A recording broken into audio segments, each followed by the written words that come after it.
I've talked to you before, and you've teased me about being one of those deliberate creator fiends, one of those goal setters that has everything worked out for years and years. And I've laughed about that, and I've enjoyed that part of me. But something is changing. Things are softening. And what I find that I'm wanting now is, instead of reaching for all that creating of things outside of me, which is great fun. Like what? Like, abundance and houses and children and families and adventures like this cruise. None of which is outside of you, because it is all what generates the vibration and the emotional response within you. So, okay, no creation outside of you. But we get what you're getting at. Okay. But. Well, now I'm reaching for a feeling. The feeling of all feelings is the feeling of self-love. And it's what I want more than anything in the world. And what I'm finding when I do your processes, it feels to me like every process has at its heart enhanced self-love.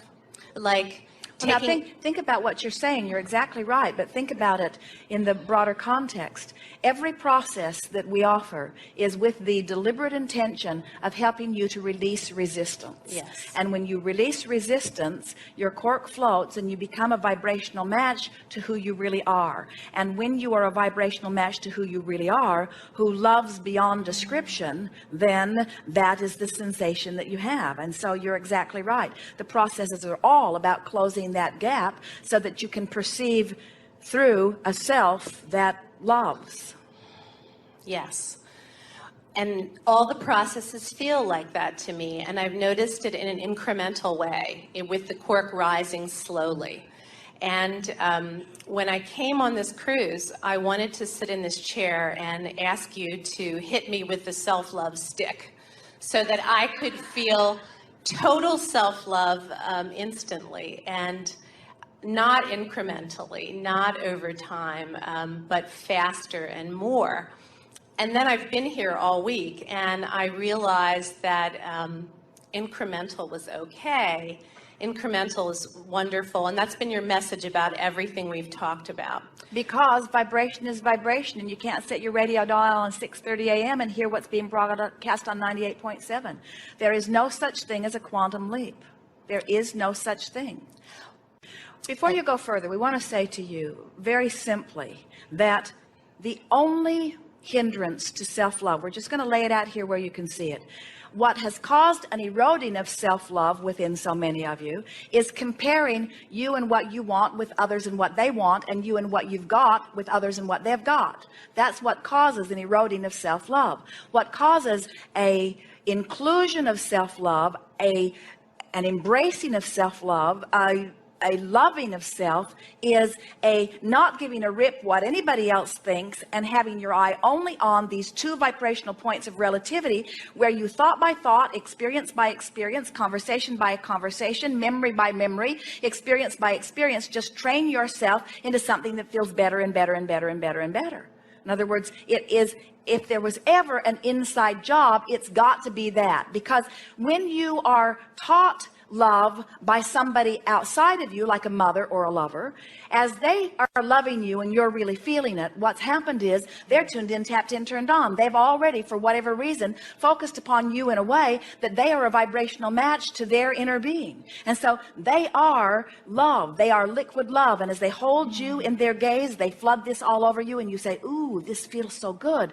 I want this always. But then you need their undivided attention. Then you need them to always be tuned in, tapped in, turned on, and you need them to hold you as their object of attention. And they will let you down every time, the selfish buggers, because they have other things they want to think about, and they cannot hold themselves to that standard. And so when you finally get it, that while it feels good to be loved, nothing feels better in all of the universe than to love. Yes. And we want to replace the word love with some other words. We want to say that when you are fascinated by something, you are in that vibration of connection connection with who you are. That's as close to love as it gets. When you are appreciating yourself or someone else, that's as close to it as it gets. Jerry and Esther can be in a restaurant, and there can be some sweet waiter or waitress helping them, and Esther will offer not to them but about them to Jerry some appreciation about them, and ripples of connected energy will just soar through her body as she joins us in our appreciation of that person, you see.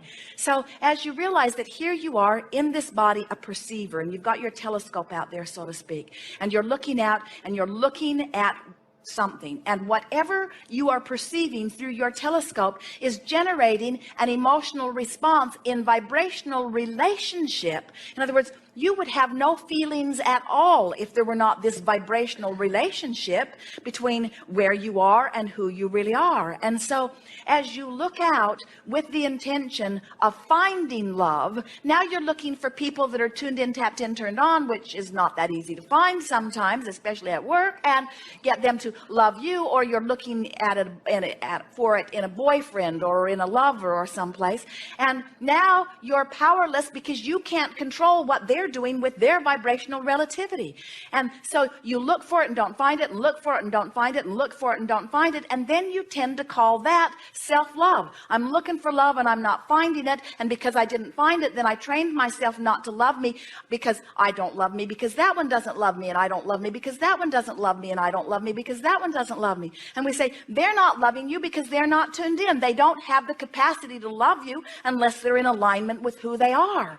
And so don't look for the love through their eyes, look for the connection through your eyes. And so let it be love of this rug, and love of these flowers, and love of this environment, and love of this wonderful air, and love of this ship, and love of what I'm having for dinner, and love of this hair clip, and love of this ring, and love of this watch, and love of these flexible fingers, and love of whatever I can feel appreciation of. And as you just begin to tune yourself first to the things that are easy to appreciate, and then to the things that are obvious to appreciate, and then as you begin looking for things to appreciate, you begin to tune yourself into a vibrational alignment with who you really are about things that are easier for you to love. Because, friend, we don't want it to be this way. It shouldn't be this way. But for most of you, the hardest focal point on the planet for you to love is that one you see reflected back in the mirror.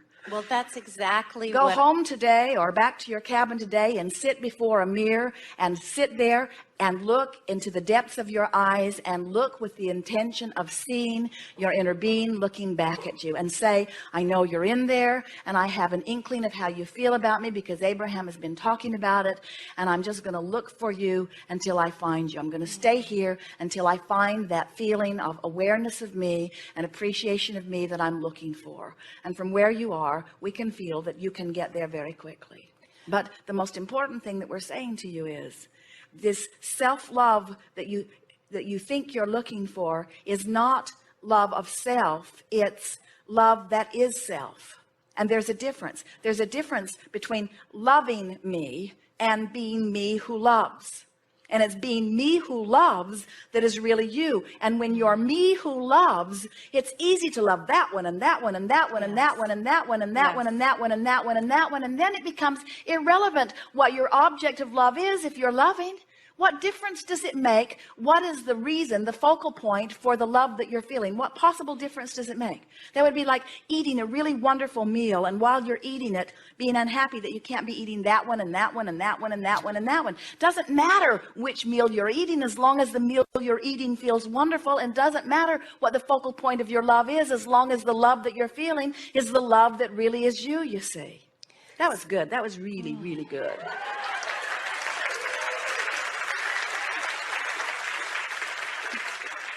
Well, so I'm hearing you say, one of the things I love to do is I'm a writer. And I go out in my world and I see an old couple in the park and I feel incredible love just looking at them. Or a dog on the street, or somebody's shoes.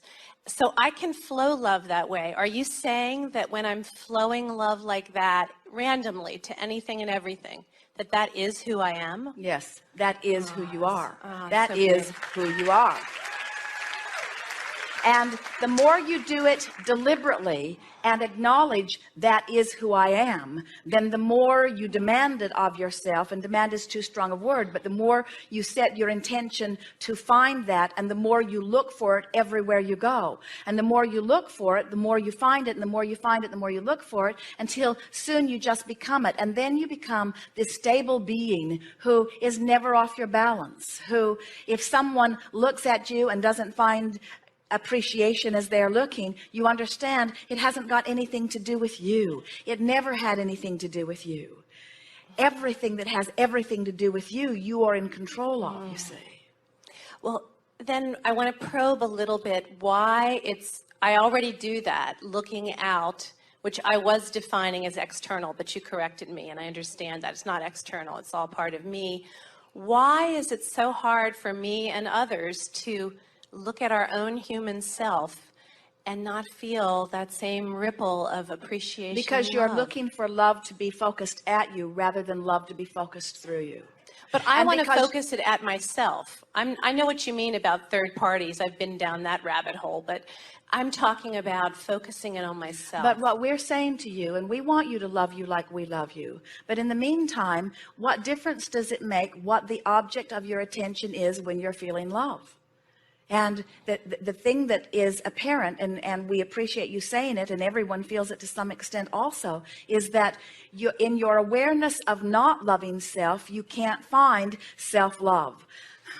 And so we're just trying to build a bridge for you that, in other words, anytime somebody hurts your feelings, it is because you're in a different vibration than who you really are. And so this quest for self-love, we think, is down the rabbit hole. We wouldn't be looking for self-love. We'd be looking for the part of self that does love. In other words, rather than saying to someone that we love, I want you to love me, we would begin training ourselves into a desire that says, I love loving you. I love the feeling of loving you, and how you feel about me is irrelevant. I love the feeling of loving you. And then what begins to happen, it's like our friend who got so angry at us, Abraham, I don't think you care if my lover ever comes to me. We said, that's exactly right. We just want you to form a vibration that makes you feel so wonderful that it doesn't matter. But then he cannot not come. In other words, when you find that vibration, the universe has to match you up with somebody that feels exactly that way, you see. But we don't want you to let what's happening in terms of manifestation be the criteria for how you feel. And that really is what we were wanting to bring this gathering round to discuss, because so many people say, okay, Abraham, I'll play your silly games, I'll do your processes, I'll do whatever I can do to bring myself to the place of offering the vibration that will get me to the manifestation that I want. And we say, have you heard nothing from us? It isn't getting you to the manifestation that we are teaching you all of this. It is getting you to the place of feeling so good that the manifestation doesn't matter. And then you worry and say, oh, so I'm not maybe going to get the manifestation. We say, that's not what we're saying at all. We're saying the desire for the manifestation is what gives you the reason to want to connect to the energy that is really you, that is the true living of life. And that self-love is evident then, you see. But, and that's why we just don't hit you over the head with an I love me stick, because that really is not what you're looking for. No, I want You're to do it looking for myself. reasons to love. You're looking for reasons to love. And in this environment, there is so much abundance of that. We're appreciating your willingness to discuss this very personal thing, and we think that you have pinpointed something that is stuck in the craw of almost everyone. In other words, most seminars hammer away at the feeling of worthiness, because unworthiness is at the heart of everything that goes wrong for everyone. But these are just buzzwords that have only the potential of stirring you up and making you uncomfortable, and we're wanting you to make peace with where you are.